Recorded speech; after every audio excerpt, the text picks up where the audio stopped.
Hey guys, and welcome in. We're doing things a little bit differently this time out. Basically, I recorded this episode weeks ago, but I was travelling, I got really poorly, and didn't get round to uploading it. So instead, I'm re-recording it. It's kind of going to become a lost episode because in the meantime, I've had some updates that I can bring to the episode. So I'm going to do this all as one take. I won't have any jingles in this episode, but you are listening to Off the Rails, and I am the Off Rail Gamer. So let's talk about what's been going on then. So we had one episode since I got back from Turkey. In that time, I've been away again. I went on a little road trip. I went up to Liverpool and visited lots of friends there. We had a lovely day out. And then from there, I travelled up. I did my annual trip to Scotland and headed up to Glasgow. Met lots of friends up there as well. And I also did a bit of retro game hunting the whole while I was on the road. So that's what I'm going to talk about first. We're going to jump straight into things, and I'm going to talk about what I've been up to in terms of retro game hunting. And I want to talk about some of the games that I picked up and was gifted. We'll come to that in just a minute. So, as I said, I went to Liverpool, and one of my friends there, Brogan, really nice guy, met him before, and he brought me a couple of Master System games. Really generous of him. I didn't have either of them in my collection already. He got me Afterburner, which is a pilot. You fly a plane. It's a little bit like Air Combat, and I think it's a bit like F-16 Fighter, which I do have on the Master System already, but I didn't have Afterburner. So really happy with that. And he also got me Shinobi, which again, I didn't already have. I think I had the Ninja, but I didn't already have Shinobi. So massive thanks to Brogan. That was incredibly generous of him. While I was in Liverpool, we took a good long wander and we went out to, I can't remember the name of the market, but it's like an indoor market. And we went to a stall called the Tape Trove. Tape, T-A-P-E, trove as in a treasure trove. And it was full of treasure. Only a little stall, but he had so much stuff there, it was amazing. I did come away with a couple of games. I got, for the PS2, I picked up Rampage Total Destruction, and I was really happy to get that. I've got Rampage on the Master System, and I really love that game. I've spoken about it briefly before in a previous episode. But I got Rampage Total Destruction for the PS2, so it's like updated graphics. Really good fun. Honestly, I came home, play tested it straight away. I was so excited to have a look at that one. And yeah, I'm going to lose a lot of time to that game. I really am. The other game I picked up in there was a Mega Drive game, Pitfall, The Mayan Adventure. So you know me, I love my Atari games, and I was so happy to add Pitfall to my Atari collection. So when I saw that he had Pitfall, The Mayan Adventure for the Mega Drive, I wanted to check this out. There is a Pitfall game on the PlayStation as well, which I would love to have a look at one day.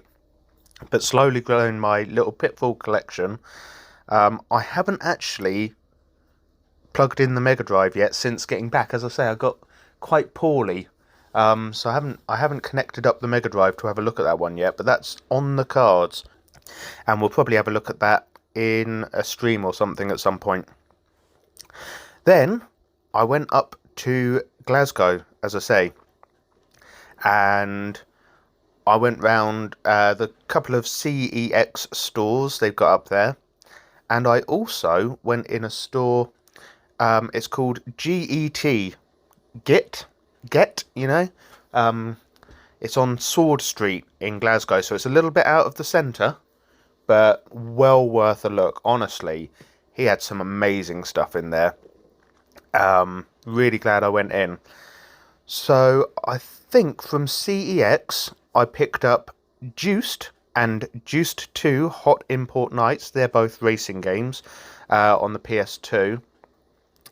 Never played them before, but I do remember them being advertised on the telly back when I was a teenager. So yeah, we'll have a look at those at some point. I haven't played all of these yet. I also got Borderlands and Borderlands 2 as like a little collection. One game box, both discs, on the Xbox 360. For the 360 as well, I picked up Trivial Pursuit. And then on the PS2, I got Smuggler's Run, and Tekken 4 from CEX. And then from GET, I got RoboCop Rogue City on the PS5. He had it in there for a really good price, so snapped that up.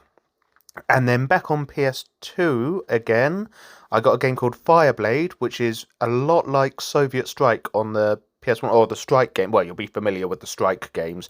I grew up with Soviet Strike as a kid on the PS1 and absolutely loved it. So this is Fireblade on the PS2. I also picked up a couple of James Bond games, Quantum of Solace and From Russia with Love, both for the PS2. And I got a PS1 game that I'd never heard of before called Tunnel B1, which I have played a bit of, and it's quite interesting. Quite a good little game, that one. So really happy with the games that I managed to pick up. What I'll do now, as I've sort of talked about what I've been up to, I'll talk about what I've been playing. Seems to make sense to lead straight into that. So I recently got some new games, digital only, Game Boy games from Incube8. Incube8games.com, I think it is. It's a website. You can buy physical copies. They've got homebrew and new Game Boy games. Game Boy Color. They put them on cartridges. You can get them boxed with manuals. I opted for digital only because you can save quite a lot that way. You do get a digital copy of the game manual as well if you wanted to print that out for yourself. And I picked up 3 titles. The first was Micro Doctor. You're a tiny little doctor inside a human body, and you go around. You have to pick up sort of vials of medicine, and it will tell you where in the body is being attacked by viruses. So then you have to travel round the human body to find the viruses and attack them, or counter-attack them, with the medicine that you picked up, to make sure that you're keeping your human body nice and healthy and fighting fit. It's a good little game, quite interesting. I'll probably stream these at some point as well, because I think they're worth showing off. I also got a game called Gunship. This is a Game Boy Color game, and I was really intrigued by it because it said it's a rail shooter for the Game Boy, and I thought, wow, how's that going to work? And it does. You're in a helicopter. Now, the helicopter doesn't appear on screen, but your target does, and you can hear the chopper blades as you're going. Kind of put me a little bit in mind of Commandos. Anyway, essentially, you're a helicopter gunship, and you've got your target, so you're in charge of just firing. It is a rail shooter. You move through the level automatically, and then you move your little D-pad, moves your target around the screen, and there are soldiers. They'll run on from the side of the screen, or they'll be already in place behind a wall of sandbags, and you've just got to target them, and it is a little rail shooter. It plays really well. It's quite challenging. It took me 2 attempts to complete the first level. But yeah, really good fun. You know me, I love a rail shooter, so to be able to play that on a Game Boy, what I've done is because I bought these digitally, I've put them on my SD card. I'm playing them on my analog pocket. But yeah, really happy with that pickup. And then lastly, I got a game. It's actually 3 in 1. It's called the Metamorphosis Collection, and there's 3 games in this. They're all horror games. They're not scary as such. I mean, they're on Game Boy, so they could only be so scary anyway. What I will say though is they are genuinely quite unsettling. They really are, and they sort of stay with you after you've played them. The first one was called Opossum County, and you're a pizza delivery guy. You turn up at this trailer park to deliver a pizza, but things very quickly get weird. You're told you're not welcome around here, and there's this guy called Bill who's helping the residents of this trailer park free themselves from their human body. I won't go into full detail in case you end up playing it for yourself, but it gets very, very weird. It is quite creepy.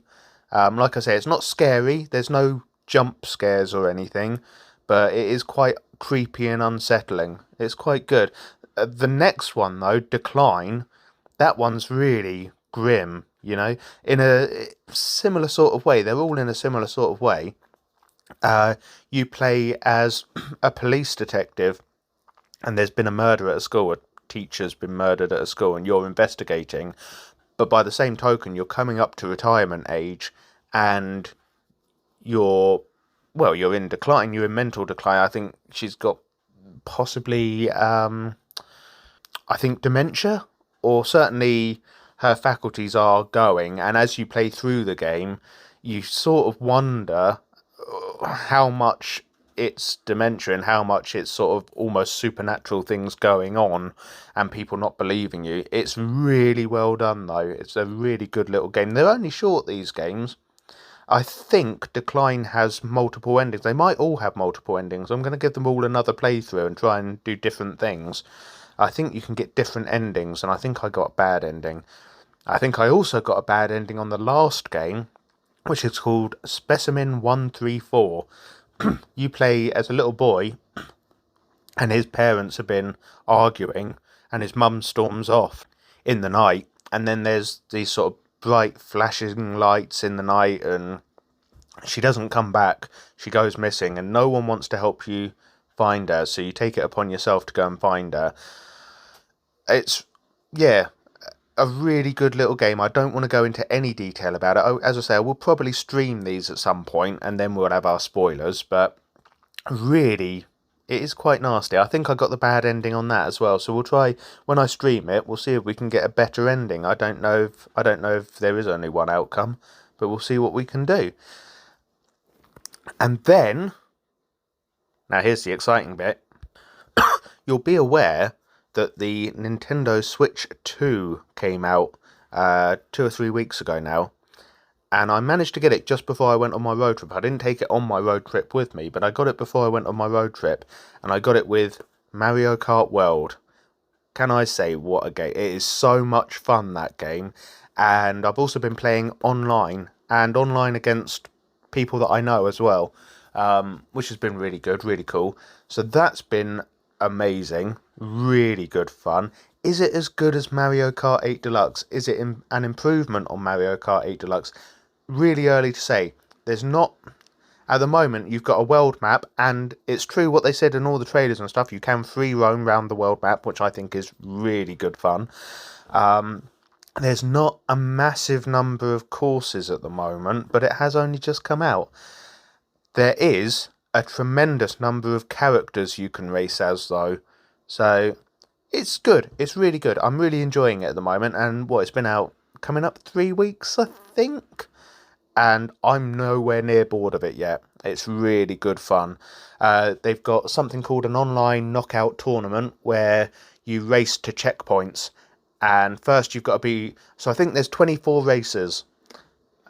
You've got to come in the top 20 when you get to the first checkpoint. Then the top 16, top 12, top 8.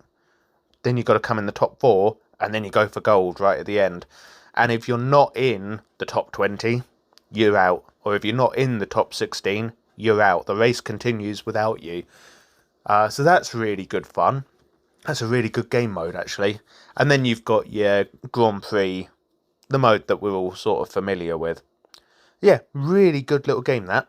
I also took it as an opportunity to restart Stardew Valley. And I know what you're thinking. Hold on a second, you only started replaying Stardew Valley recently on the Switch, right? Yeah, I did. And I got so far with it, but I thought, you know what? New console. I love this game, but I really like the beginning when you're sort of setting your farm up. So I thought, I'm going to start over. And I did. Been sinking a lot of hours into that again. And also, before I went on my road trip, we went round a friend's house and they had Trivial Pursuit Live It may have been Trivial Pursuit Live 2 on Xbox, and we sat down, four of us, we sat down and played that, and it was really, really good fun. So I got that downloaded on me Switch 2 as well, and I've been playing a little bit of that. So that is what I have been playing recently. Now, this is where we get into what's effectively going to become like the lost episode, as it were. Only it's not lost, because I'm re-recording it now. And today's topic is cats in video games. Exciting stuff, innit? The claws are out. Meow. Anyway, I'm going to talk about some either characters who are cats in video games, or just games that are about cats, if that makes any sense. Hopefully it will by the time we get to the end of the episode. I'm starting off with a cheeky entry because this fella, not strictly a cat. I'm going to talk about King from the Tekken series. Now here is a really interesting little tidbit of information for you. Depending on which game you're playing, depends on which king you're talking about. And I'm not talking about Armor King either. So you've got King and you've got Armor King. But did you know that there are also two kings? And that's the story I want to tell. So in the first Tekken, we meet King, the first king. And he's a pro wrestler who wears a leopard or a jaguar wrestling mask, like a luchador mask, but it looks like a leopard or a jaguar or something. And I think his backstory is that he grew up as an orphan and he had to fight for everything. And he's kind of got this dream that he wants to open an orphanage to give other disadvantaged kids an opportunity in life and a stable upbringing. So he enters the King of Iron Fist tournament to try and win the prize fund, and that will allow him to set up this orphanage. But he doesn't win. So he, after that, in the opening video sequence to Tekken 2, you can see sort of stumbling about in an alleyway. Looks like he's turned to alcoholism, drowning his sorrows that he wasn't able to set up this orphanage. And Armor King finds him and says, come on, and gets him back in the ring and gets him back into fighting and gets him to re-enter the King of Iron Fist tournament. I think through his professional wrestling, because I don't think he wins the King of Iron Fist. I think it's through the money that he makes as a professional wrestler.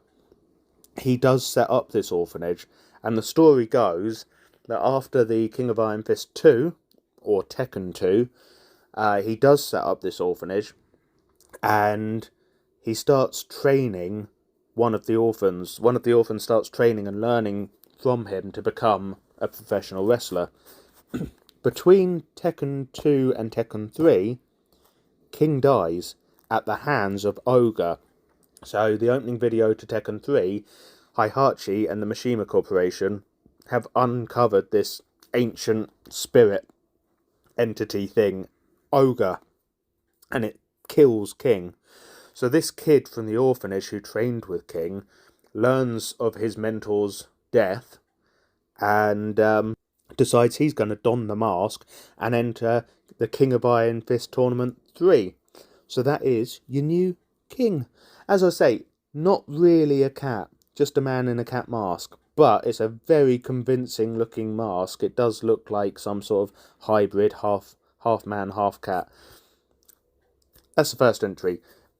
Next up, again a little bit cheeky, I'm going to talk about Avatar, Frontiers of Pandora. Now we know that the characters in Avatar, so this is from the James Cameron Avatar movies, we know that they're not strictly cats or cat people. They're an alien race called the Na'vi or something. But essentially, they're big blue cat people, which is why I want to talk about them. Avatar Frontiers of Pandora, I've spoken about before. And it's quite a good game. I didn't get too far into it, but that doesn't reflect my opinion on the game. It just didn't necessarily appeal to me. But I think objectively, it's a really good game. It's just I couldn't get on with it.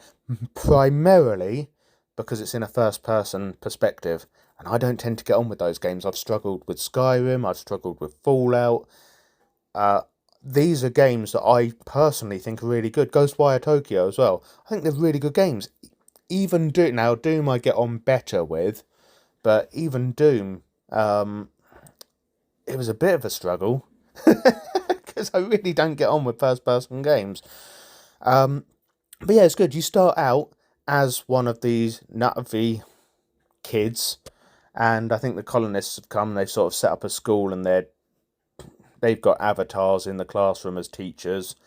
And then all of a sudden, for some reason, they decide they're going to pull the plug on all that.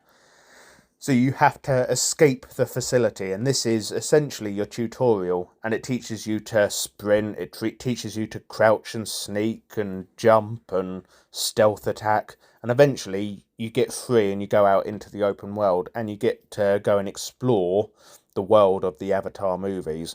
Really good. It does look, it's a proper spectacle. Really, really fantastic looking game. It plays well enough as well. I got a fair number of hours into it.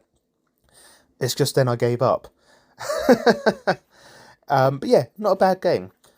Next up, this is now, the rest of our entries are legitimate. Next up, I want to talk about Calico Cat Cafe. And this is a game, really quite quirky, very, I think you could call it quaint. It's very cartoony art style. You run a cat cafe, so it's a place where you're serving tea, coffee, cake, and you have cats, so your visitors, your customers can come in, have a nice cup of tea, and there'll be cats strutting around that they can pet as well. It's not as simple as that though. There is more to it. And the game gets really quite wacky. So you go out into the game world, exploring, you find cats, and you can recruit them to the cafe, and they'll go to your cafe, and you can have more and more cats that live in your cafe. You can also, there are crows, and at some point you can turn them into cats, and they can come and live in your cafe as a cat. So it does get a bit weird. There's also various sort of puzzle quests that you have to complete. So there's areas of the map that are inaccessible at first, and they're sort of blocked by a boulder or something, and you have to find a way of moving these objects so that you can get through and explore the rest of the map. I vaguely remember, it's been a while since I played it, it is up on YouTube. I vaguely remember you end up flying around the map on a sort of magic broomstick, and I don't remember how or why. But it's a really, when I first loaded it up, I thought, I'll play this for a laugh. This is going to be a quite embarrassing game to be playing. But you know what? It is actually quite good fun, and in parts really quite amusing. So if you haven't already, go to my YouTube channel and have a look. I probably haven't put the link in this week's episode description, but you can go to a previous podcast episode, or possibly the sort of podcast front screen, and find it in the description there, the sort of about the podcast section. Might have a link there. Sega Master System. How about The Lion King? Now, I'm saying Sega Master System. I played it on the Master System and the Mega Drive. I only have the Master System version, but it's been a little while since I played it, so I might be muddling up the two games. It's very difficult, and both versions are very, very difficult. But I remember as a small kid, and it would have been either the SNES or the Mega Drive version that they would have had playing on the screens in PC World. They had all the TVs set up, and they had the sort of automated demo play of The Lion King. And I always thought it was really cool. So I'd played platformers like Alex Kidd and Sonic the Hedgehog, but in The Lion King you had Simba, and he was running along, he'd jump up to a ledge, and if he didn't land smoothly, he'd sort of cling on with his front paws, and he'd have to pull himself up onto the ledge. And I just thought the animation in that was amazing. I really loved it. It wasn't until years and years and years later, close to 30 years later, that I actually picked up The Lion King on the Master System. And I'm really glad that I did. But boy, is it hard. I can make him run, I can make him jump.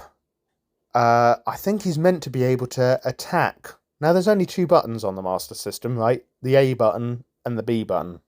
Or the 1 button and the 2 button. A and B is Nintendo, isn't it? The 1 button and 2 button. Can I get him to attack? Sometimes. Sometimes. But I don't know how I'm doing it. So there is a boss fight where you have to fight one of Scar's hyena henchmen. And I think I managed to slap him in the face once. But because I never actually worked out how you're meant to attack, I didn't get the hang of it. I didn't get very far with it.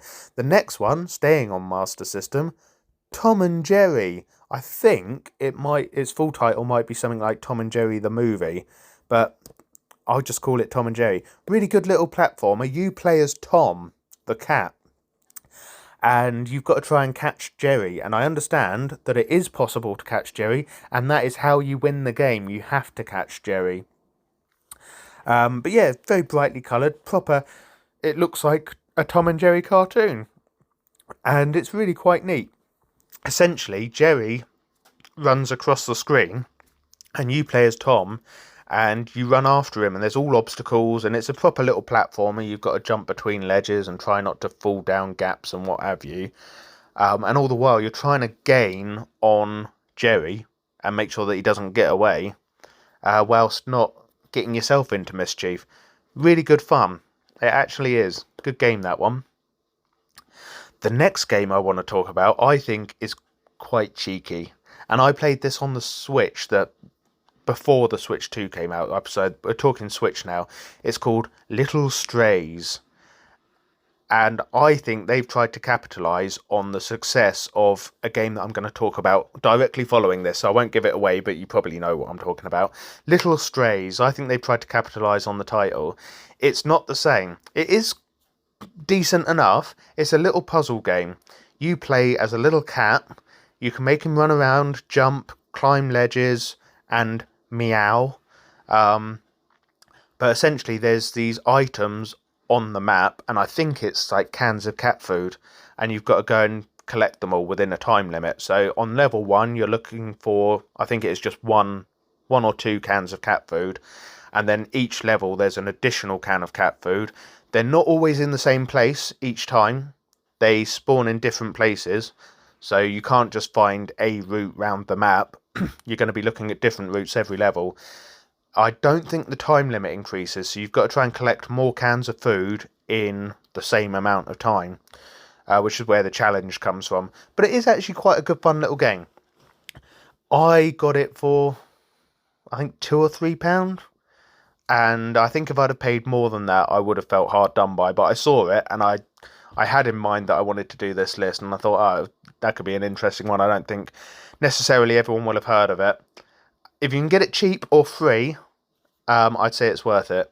It's not a bad little game, but don't pay money for it, because it is quite simple. It's the game I think it's trying to capitalise on is, of course, Stray, the game that gave us Cat Gandalf. Now, I haven't finished Stray, and I do need to go back to it. It is a really good little game.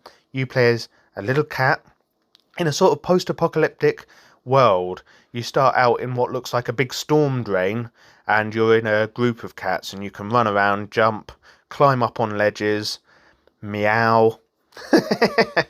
You can knock things off walls. It's it's a cat simulation game almost, except for you're following your party, and they go across this unsturdy pipe, and it can't take your weight. It collapses under you, and you fall into the abyss, Cat Gandalf style. And you wake up, and you find yourself sort of entering this bright, neon lighted city, futuristic city. And there's all these robot bugs that will swarm you, will literally swarm you if they see you. So you've got to try and avoid all those and make your way through the game world. A very good little game, and I do need to go back to it. Next up, I did not appreciate this game anywhere near enough as a kid, and I've come to that realisation as an adult. It is actually a really good game, so I did talk about it fairly recently, and that is PS1's Rat Attack. What a game.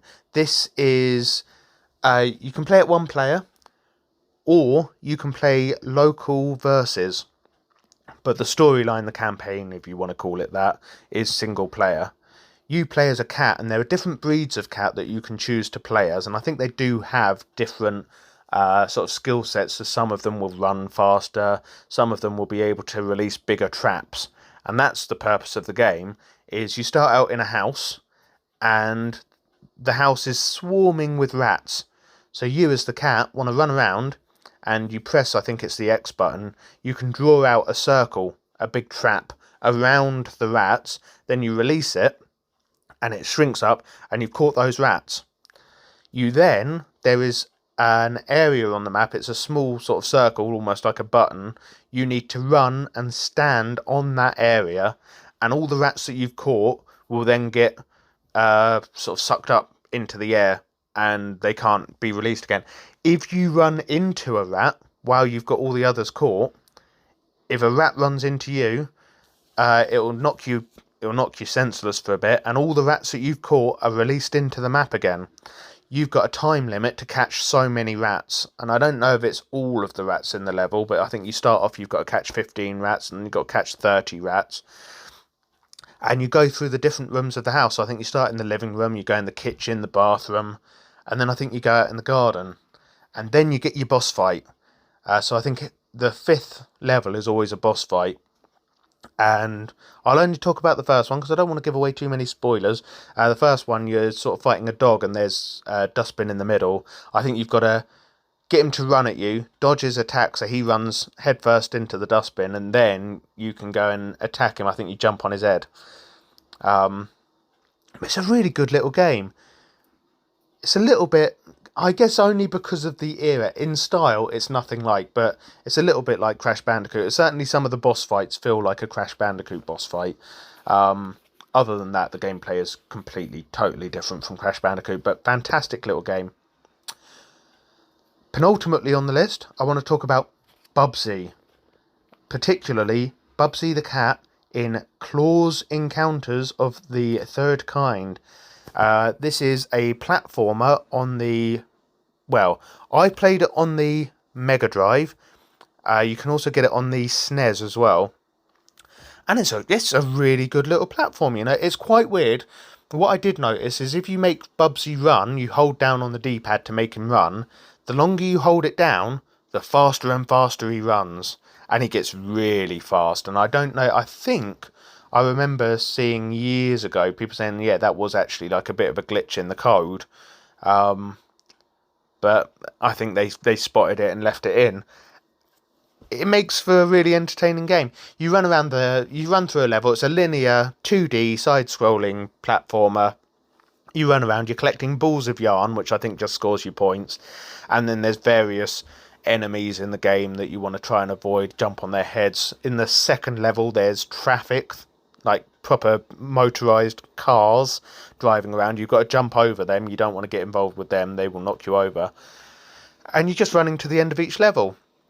But it is a really good game. I know people have talked about Bubsy 3D on the PlayStation, and they say it's one of the worst games ever made. It's almost totally unplayable, it's ugly, whatever. But Bubsy, I have played it on the SNES as well, but I own it on the Mega Drive. It's a really good little game. It looks really good, and it plays really well as well. Really like that game. Last up, I streamed this game last year. I don't know if I saved the VOD anywhere. It might be on YouTube. Anyway, Little Kitty, Big City. And this is, on this list, I think this is my favourite cat game. It's really, really good. You play as a small cat, and you live in a penthouse suite in an apartment building, but you've taken your nap, and you've fallen, and you wake up in the street, and all you want to do is get back to your home. You can climb, but at the beginning of the game, you don't have the stamina to be able to climb all the way up the building. So you have to go and complete quests, and you'll get upgrades as you go. You can collect hats for your cats. You can be a little ladybird, or you can be... What else can you be? I think you can be various fruits and all sorts. There's these hats that you can collect. Some of the missions, there's a chameleon who has not mastered the art of camouflage. He's always really easy to spot, but he wants you to test his camouflage. He'll leave you some clues, and he'll be like, come find me if you can, and you'll run there and he'll be on like a whitewash wall and it'll be bright purple. Something like that. It's quite silly. There are crows that you can bring shiny objects to and they'll give you things in return. One of the best things in the game, so you can do all the cat things. You can run, jump, meow, walk on ledges, knock things over, knock things off of walls and surfaces and stuff. One of my favourite things to do is there are people, because it is a proper little town that you're in, there are people walking around and they'll just be on their phones, just looking at their phones and not looking where they're going. You can walk in front of them and just swipe your paw out and you can knock them over. And honestly, the animation watching these people faceplant is really funny. So I really enjoyed that. But it's not just mean-spirited either, because some of them will be carrying like lunch boxes and stuff and you knock them over. So I think there's one where you've got to feed the ducks or something. So you have to knock someone over with a lunchbox to steal their sandwich to go and complete this mission. So there is a reason to knock the pedestrians over as well, but honestly, if you play it, you will laugh. It is very funny. That is my little rundown of cat video games. So we have done things a bit differently this week. I am hoping to get back to normal soon. I do apologise. I was really quite poorly last week, so it kind of set everything back. Also, I do have the next 5 episodes of Tales from the Consoleverse kind of ready to go. I've got them. I need to record them, edit them, and stick them up. So they'll be going up at some point soon, hopefully, as well. Maybe next week. And that's been it. That is this episode of Off the Rails in the Can. Bit different this week. We'll get back to our regular format very, very soon. And I hope to see you then. Bye!